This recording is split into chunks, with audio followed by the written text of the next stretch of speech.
Well, we're excited to talk with you today. As Carter mentioned, we want to have more of a conversation because we knew this would be a small group, and so we want to take the opportunity to be more casual, and we'll stop throughout the presentation and talk, and we want to hear from you all. But first, introductions, we've all met, but I'm Kat. I work with BDI. I've been in the nonprofit space for a little over a decade, and I started on the program side. I've been with BDI for about 8 years now, and just really passionate about what we do and serving rescue missions and helping them to grow their programs. And then Carter, if you Yeah, I'm Carter Wade. I think I've met everybody here. So I started working with rescue missions in 1988, believe it or not, right out of college with the Russ Reed Agency, those of you who remember the Russ Reed Company. And then I've spent my entire career in this area, not only with rescue missions, but probably have worked with 350 to 400 nonprofits of every kind out there.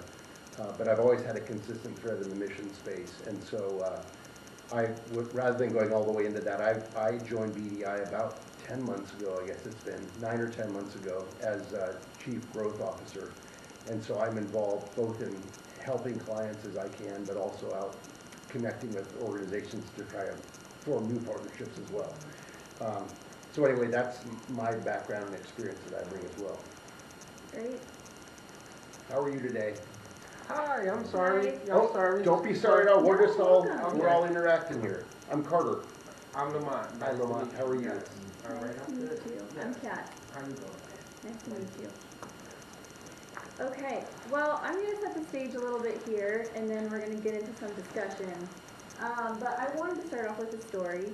So my uncle has spent his career working in search and rescue in Durango, Colorado. I don't know if any of you are familiar with Durango, but beautiful mountain town in southern Colorado. And when I was a kid, he would tell us these grand stories of his rescue trips that he would take in search and rescue. And he would always tell us, well, there's two important things in a mission. One is that you need to understand the mission that you're on, and two is that you need to understand the conditions that you're going to be in. Hi. Hi again.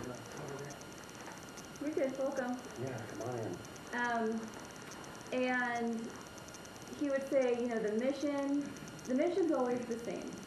Somebody is in danger and you need to bring them to safety. But the conditions is what would change.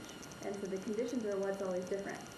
And sometimes he would go out into the field and the conditions would totally change based on what he had previously seen. So thunder clouds would just burst out of nowhere, it'd start raining, the wind's picking up, the tide is really high. And in that moment, the team cannot move forward with the mission as they thought they would.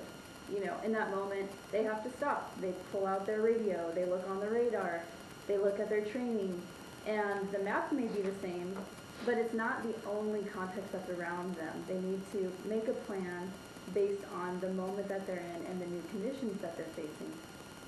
So when we were building this presentation, this is how it felt to me where rescue missions are today, where the mission is the same.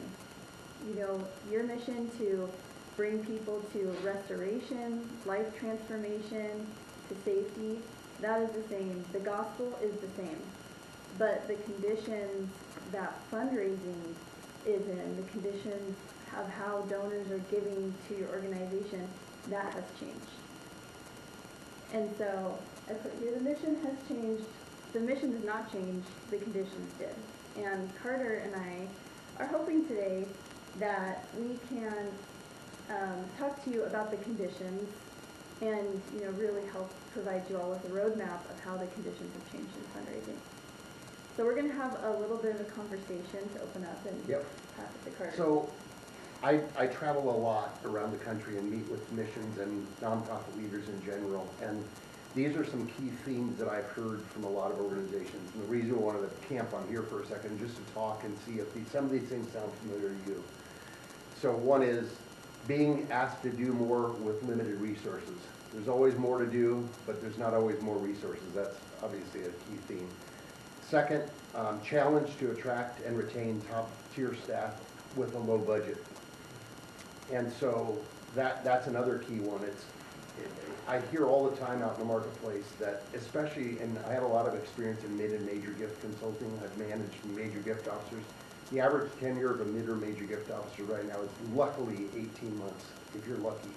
So there's this constant churn of talent because there's only so many good people out there, and they're harder and harder to get, and unless you have something of value you can offer them, they're gonna move on to do something different. And so that's another thing is how do we attract and retain top talent? The third is facing an urgent need to diversify traditional revenue streams. And so we'll talk some more about that specifically, but you know, we all know, and we're gonna talk about how the donor pyramid has changed over the years, where it used to be so much easier to acquire new donors and cultivate donors. I was, in my ancient history here, reminded some folks at our table, back in the Russ Reed days in 1988, we used to place on newspaper ads for rescue missions to get a 3-to-1 return on investment. I mean, if you didn't break even, you'd think, what happened? And it was just, you could send out a napkin practically and just get thousands of new donors at better than break even. Those days are gone, obviously. So it's becoming harder and harder, and we have to figure out ways to diversify our traditional revenue streams. That's another one. Navigating difficult leadership transitions. That's another thing that you probably all are seeing out in the marketplace, or maybe you aren't, but there's tons of leadership transitions that are going on right now. So many people are retiring, and they're trying to bring up others or replace, and it's just harder and harder. So that's another difficult thing that organizations are seeing. Obviously, experience an increased sense of competition, protectionism, and isolation due to high competitive market. Again, there's more and more in the mission space too. Missions that have evolved, as well as other nonprofit growth, has been phenomenal. So we're gonna show you that in a minute. And then really just managing the pressure of new fundraising solutions from your board. You know, the board of directors always wants more and more and more, and like, well, why can't you grow, and what are you doing? And so those are kind of the big themes that I've heard out in the marketplace. And we just wanted to stop for just a second before we get into, do these resonate with you guys, or what else are you hearing? Just anybody, go ahead. If you could actually go back to that. Yeah. We've experienced all those at our mission. Luckily, the difficult leadership transition, we're on the other side of that now, because we had that about 4 years ago. But the one you're talking about, experiencing an increased sense of competition, protections and stuff, for us, we don't really have that, but I would probably substitute more of government, and with new laws, with... Tell me a little bit more about that. I don't know if the rest of you... well, I mean, it's not a direct experience, Yeah. but the way the world is going with, you know, not letting religious organizations be able to do the things that they want to do, how they want to do it based on the Bible, you know. Yeah. The woke ideology and stuff is becoming more oppressive as we go along. I think that's more of the obstacles that we kind of foresee coming our way. Yeah, that's great input. Yeah, I've heard that as well. You know, Just kind of plus Yeah. on that, not necessarily competition, but difference in philosophy. Mm-hmm. And the organizations that this gentleman just talked about are much better at projecting their message, or flashier or something than we seem to be.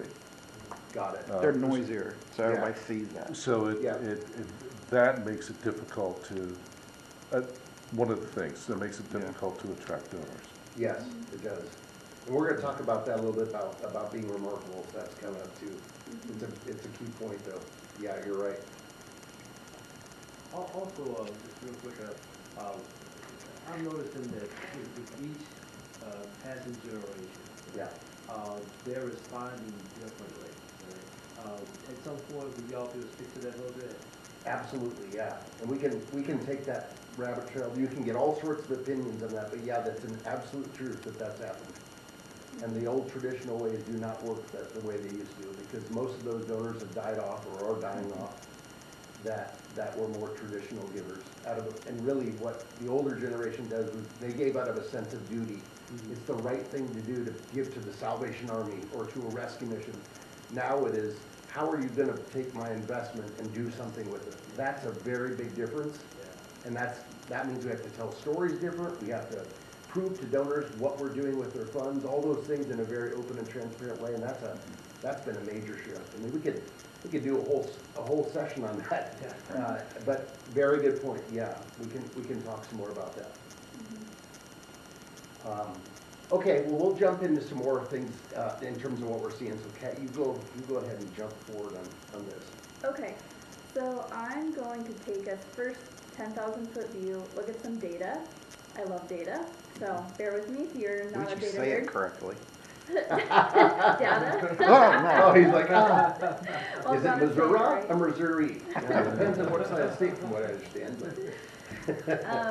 But first we'll look at big picture nonprofit landscape, and then I'm going to get into rescue missions. So, nonprofit landscape, we looked at data from 1990 to 2020. And I'm just going to cover some of what we've seen, just mega trends. So first, fewer households are giving. Household giving participation has declined, you can see, from about 65-ish% to a little below 50. Now, as household giving is declining at the same time, the U.S. population has grown by 33%. So you have that contrast going on. Now, at that time, nonprofits are also increasing, as Carter mentioned. There's been a 300% increase in 501c3s since 1990. So that's way more of that competition, the different philosophies emerging, that we're feeling. Now, we also see tax laws have changed. Tax laws have changed a lot, even in the last decade. That has impacted giving. And there's been a 68% decrease in households that itemize charitable contributions. So why does that matter? There's just less incentive, especially to those younger donors, right? Okay, now some good news. Philanthropy has increased. If we look at since 1990, there's been a 53% increase in giving per capita. So this has really created what we've called a paradox in philanthropy, where total dollars donated has gone up over the last few decades.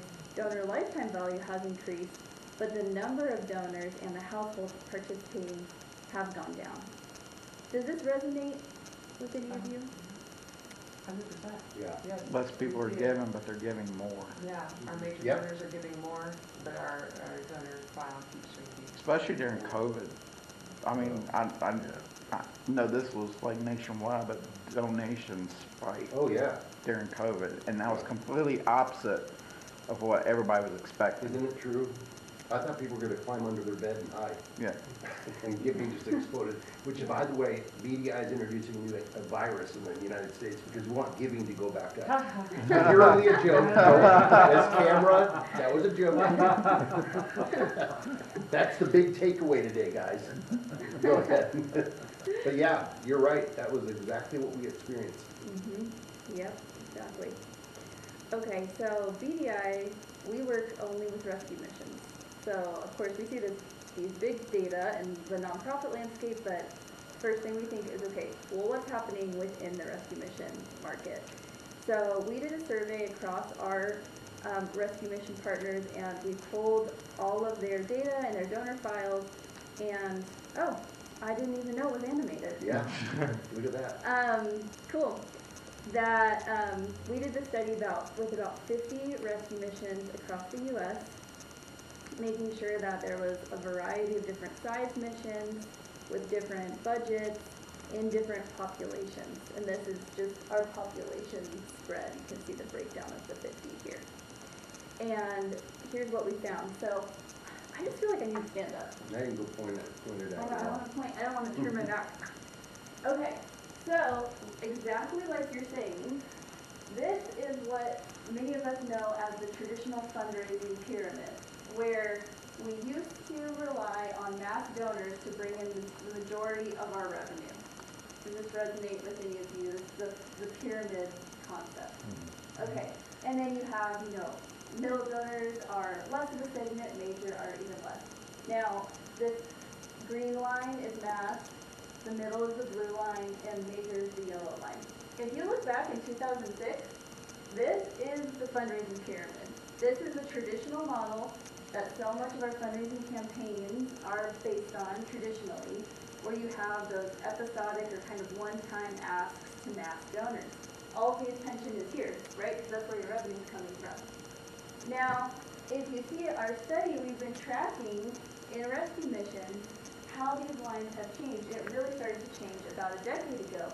And there's a huge drop-off in mass donors, which is exactly what you're talking about, and an increase in revenue coming from major and middle donors. Please stop me if you have questions. So this is creating a convergence, and we anticipate that these lines will continue to trend this way and create a total flip of what we're calling the trapezoid. It's this looking more like this model, where the total percentage of revenue is coming from majority major donors and less coming from mass donors. Okay, so we did that study in 2024, and so just a few weeks ago, we repulled these numbers based on our rescue mission benchmark for the year of 2025. We wanted just the latest data to share. And across about 50 of our rescue mission partners, this is the benchmark where 52% of their revenue is coming from major donors. So this is by revenue. And then we pulled the same numbers by donor distribution. So this is their donor file, where about 93% of their donors are mass. Do any of you have a guess of how much of your donor file are mass donors versus like major donors? Yes. I do not know that one. I would have about 5 years ago, but I don't know now. Yeah. I would guess maybe somewhere similar to this. This is our rescue mission benchmark. And so the majority of rescue missions traditionally, we've focused in this section, right? Because this is the majority when we look at our donors, and this is them right here in this dark green section. But when we overlay the two, we see that about 52% of the revenue is coming from 1% of the donors now. And we anticipate that kind of flip will just continue. So that's really where we get this paradox that we've been talking about. And we call it concentrated philanthropy, really shrinking donor files and creating a higher dependence on fewer high-value donors. So what you're all experiencing, 100% backed by the data too, that other rescue missions are also experiencing it. So the risk, and I'm going to pass it off to Carter, is really that this system that we built our fundraising models on, which is this episodic giving, one-time ask system around mass donors, is eroding. And we're not focusing as much on how are we sustaining our donors, how are we nurturing relationships. And so we're not utilizing that 1% that's fulfilling so much of our revenue today. So we really want to focus on what do we do and how do we come up with solutions to what's happening. All right, Carter. Any questions or comments about any of that resonate with you guys? I mean, it's pretty extreme when we actually started looking at the numbers. It was like 1% representing all that revenue. It's just incredible. So hopefully that resonated with you, and you guys can obviously do this type of analysis on your own file to find out like what is our percentage. But it's actually not only is the trapezoid becoming a reality from the pyramid of what it's been so long, but it's forcing us to think differently about how we do our work with our clients. And as Kat said, we work with about 50 different rescue missions right now, and while we're not ignoring the bottom of the pyramid, we're spending a lot more time focusing on what are we doing with mid-level, what are we doing with sustainer program, what are we doing with mid and major and beyond, to make sure we've created really strong relationships among our donors because of all these things that we just identified for you that are happening out in the marketplace and the trends and all those things. So really one of the things I'm going to have you go to the next slide.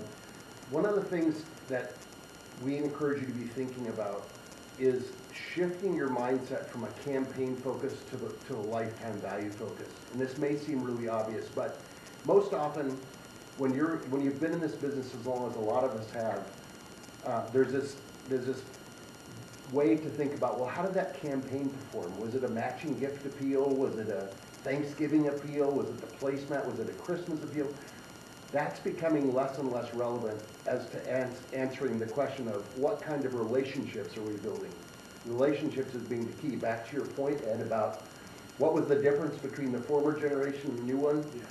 Former generation didn't really require relationships. It was a one-way communication. We need your money, and then they'd say, take their mail, and they'd say, I better give the gift to Salvation Army and this. And the other thing that changed was the older generation was giving gifts across many more organizations. So my parents' generation was giving to 20 organizations, and the next generation is giving to like 5 generations, but they're giving more. But even in those 5, they're looking for those organizations who are providing them with a really remarkable experience about how their gifts are being used and those kind of things. So this is just a really big point, is really starting to focus much more attention on relationships instead of just the tactical level.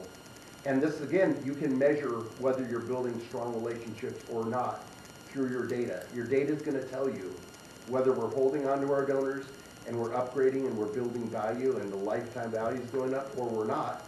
And if we're not, we need to be very worried about the future, because that's what we need to be focused on. Again, some of this stuff may seem so like basic. I always say it's not rocket science, but so many people forget, they lose sight. They leave these rooms and they're like, okay, that was really good, thank you. And I'm right back to what I was doing. So, you know, any little nuggets that you hear today, take these things away and think about how do we use those. So we're going to shift next slide onto what are some of the things that we can actually do right now. Like we want to make sure that you guys carry away value from our session. I've been going to these things, you guys know, some of you have as well, but you go to these things like over all these years, and they give a presentation and you're like, and then they keep it all quiet, like, well, if you really want to know what the data is, you need to give me your card, I'm going to show you, you know, we'll get together, blah, blah. We have some of that, but the other part is we want you guys to have value out of this, to give this away as a gift to you, to know like what you should be doing, in our opinion. That's not a secret. It's basic principles, but it's some of those things that like you just need reminding. And so the first thing I want to talk to you guys about is what I'm really passionate about is how to be remarkable, okay? I say this in every presentation. If you've ever heard Carter Wade speak, I'll talk to you about Purple Cow. By the way, Dave Raley, who launched Imago, you'll notice the color he used, purple. I'll say, Dave, I know where you got it.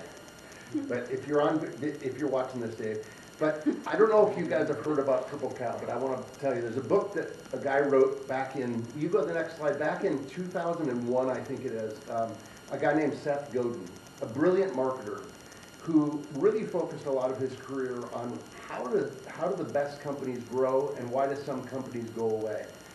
And one of the things he found was companies that actually are remarkable, that they're different, that they stand out, are the ones that exceed and they grow by leaps and bounds, and those that are not go away. And he gives all sorts of examples in this book.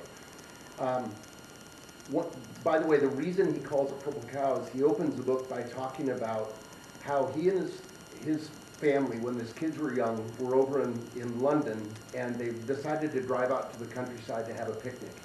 And when they first started driving to the countryside, their kids are in the back, and there were these beautiful dairy cows that they saw along the side of the road, and they're driving out, and the kids are like, Dad, look, there's a beautiful white dairy cow, and he was, oh, isn't that incredible? And they're just like enamored. And then a little further up the road, the next kid goes, look at that one, has these amazing brown spots, Dad. Yeah. Mom, look at, and he said, after about 20 minutes, we didn't even know there were cows, until we saw one in the distance that was purple.